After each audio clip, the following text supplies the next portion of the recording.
Le gouvernement rwandais prévoit d'investir près de 250 milliards de francs rwandais dans le secteur privé dans le cadre de la relance économique suite aux conséquences de la pandémie de Covid-19. Selon les rapports de la Banque mondiale et du Fonds monétaire international FMI, en 2022, l'économie rwandaise aura une croissance de 7% et le pays sera classé deuxième au niveau continental. Les précisions avec Amandine Dikoumassabo. Le secteur minier est l'un des secteurs qui constitue le pilier de l'économie rwandaise. Jean-Malik Kalima, qui représente l'association des sociétés minières rwandaises, indique que le prix de leurs produits a augmenté sur le marché international, un des facteurs de la croissance économique attendue en 2022. Comme vous le savez, nous produisons les 3 T qu'on appelle communément la cassitérite, la wolframite et le colombo-tantalite. Ces 3 produits sont très recherchés et sont utilisés dans l'industrie qui est aujourd'hui à la page, à la une.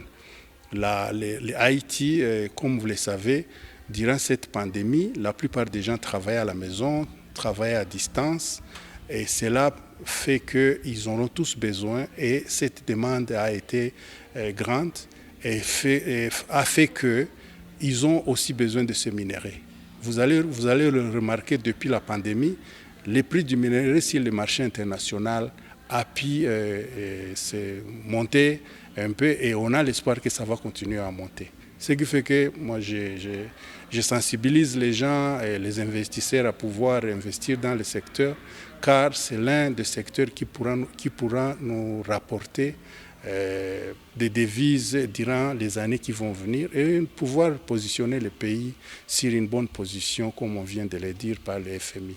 Le gouvernement rwandais prévoit investir près de 250 milliards de francs rwandais dans le secteur privé dans le cadre de la relance économique durable suite aux conséquences de la pandémie de Covid-19. Une somme qui s'ajoute à près de 100 milliards qui ont également été investis dans le secteur privé pour soutenir les activités ayant enregistré une grande perte suite à la pandémie.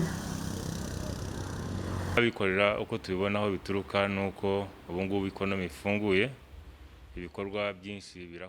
nous basons sur le fait que de nombreuses entreprises ont repris leurs activités, comme les hôtels et autres services, car le tourisme est l'un des piliers de l'économie rwandaise et l'investissement qui sera effectué dans ce secteur va augmenter l'économie.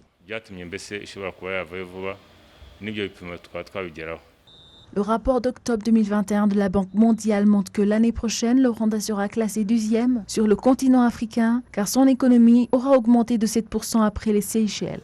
Kuko burya muri ekonomi iyo washise cyane no kuzamuka cyane birashoboka ariko hasabaho ibyo twita risk management.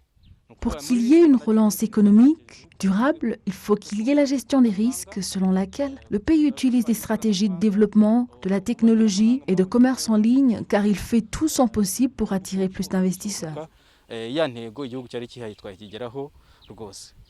En 2023, il est prévu que l'économie rwandaise augmente à un taux de 8,1% après le Niger, dont l'économie aura une vitesse d'un taux de 10,4%.